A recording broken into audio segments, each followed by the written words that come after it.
มาชงห้ามาชงผู้ปนแนงข่าวสารมันน้องไผ่เต้าข่าวคู่ก่อนในขนมในกอเขาติเป่าผู้ชงด้วยวาสนามนเขากัดด้วยอิงกลัมเปรี้ยลีกไว้เจนชาวฮอกตีลงเข่งกันมือคำว่าในข่าวมาต่อกันดีกูมือเจ้าตั้งในขนมมือคำว่าแมนเชสเตอร์ซิตี้ก็เอาเปียในกับเซยูไนเต็ดกับ2-0อาร์เซนอลก็เอาเปียปอนมัดเอฟซีนั่นกับ3-2ไบรตันก็เอาเปียเวสต์แฮมยูไนเต็ดกับ4-0บูฮัมปัตตันก็เอาเปียตอตเทนนัมฮอตสปาร์กับ1-0เอสตันวิลล่าก็เอาเปียคริสเดเบเลตกับ1-0เลเชลซีก็เอาเปียลีดยูไนเต็ดกับ1-0ในเซาท์แฮมป์ตันก็เอาเปียเลสเตอร์ซิตี้กับ1-0ในข่าวกำเนิดคำมาต่อกันที่ข้ามาเจนพอในขนมที่1โฮเทลนั้นก็ตึกเป็นอาร์เซนอลมีอยู่63ไม้ที่2นั่นก็เป็นแมนเชสเตอร์ซิตี้มีอยู่58ไม้และที่3นั่นก็เป็นแมนเชสเตอร์ยูไนเต็ดมีอยู่49ไม้ที่4นั่นก็เป็นตอตเทนนัมฮอตสปาร์มีอยู่45ไม้และที่5นั่นก็เป็นนิวคาสเซิลยูไนเต็ดมีอยู่41ไม้ที่6นั่นก็เป็นลิเวอร์พูลมีอยู่39ไม้และที่7นั่นก็เป็นฟูลแฮมมีอยู่39ไม้เหมือนกัน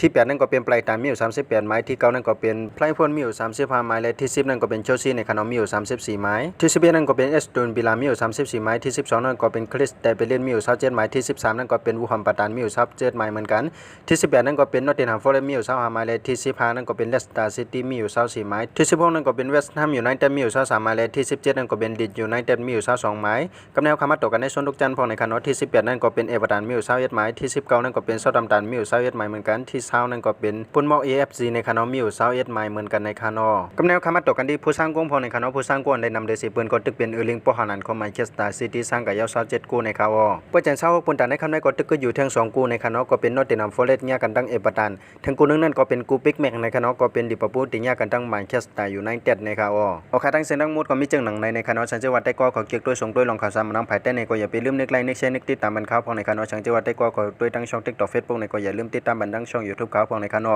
กำในส่วนในข่าวย้อนสู่บันเทิงผู้ปัญญาข่าวสารมันนำภายใต้ใครอยู่หรือมีเงินทางหรือคือปืนกันกูก็กูควรใช้คำข่าวข่าวสารมันนำภายใต้ใหม่ทรงค่า